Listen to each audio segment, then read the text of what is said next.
Birgitta, member of the Parliament of Iceland. So, could you tell me a bit more about the current debate that is going on about freedom of speech or privacy? So, what's the current debate right now in Iceland? Well, I guess that I am more aware of what's sort of going on globally than necessarily locally in this instance, because I feel that the borders between global and local have sort of vanished, thank God.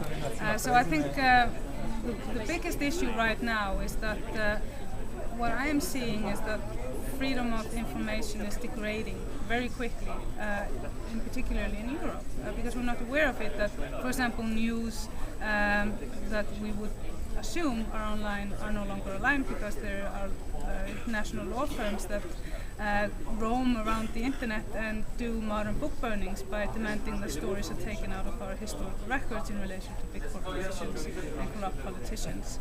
And I think it's very important that we become aware of that. But I think it's also the climate for people becoming aware of that they are actually their content and the information about them online is just as sacred as the information about them offline. People have to make themselves aware of it because governments and corporations look at us as merely consumers but not citizens. And this is something we have to demand, the same rights on and offline.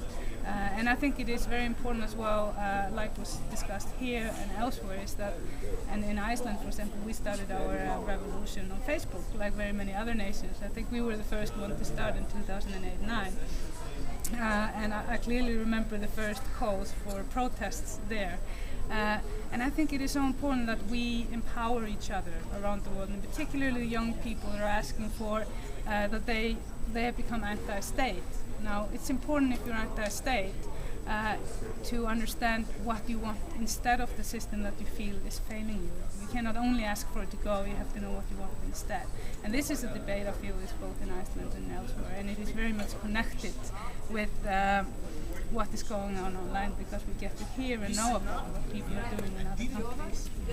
And in terms of concrete tools for young people to be empowered, that they really know what they're putting on the internet, what kind of solutions are you developing currently? Well, I have been working a little bit with a foundation in the United States which are defending me in my Twitter case. They're called the Electronic Frontier Foundation, and also the American Civil Liberties Union and ACLU. EFF worked with me on making a petition calling on all the social media networks, for example, to be more accountable to their users, and so that, for example, when you, and this is like nobody that I know, including myself, I don't never read the user agreement because it's so complex. It's in a language that nobody understands except a few bureaucrats somewhere.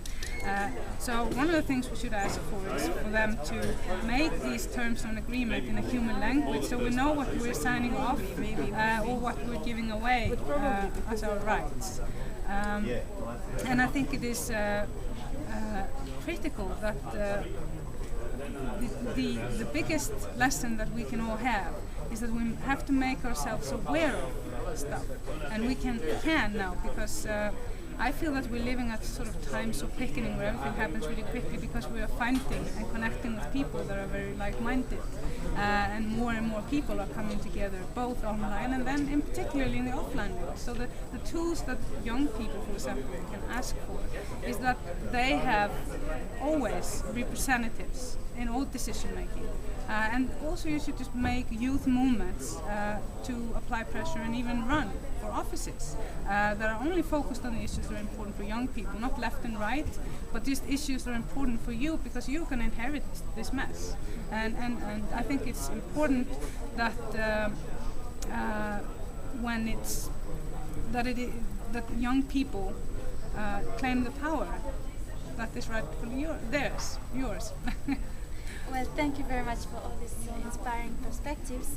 This was Nasma Dasser at the EuroDIG. Thank you so much.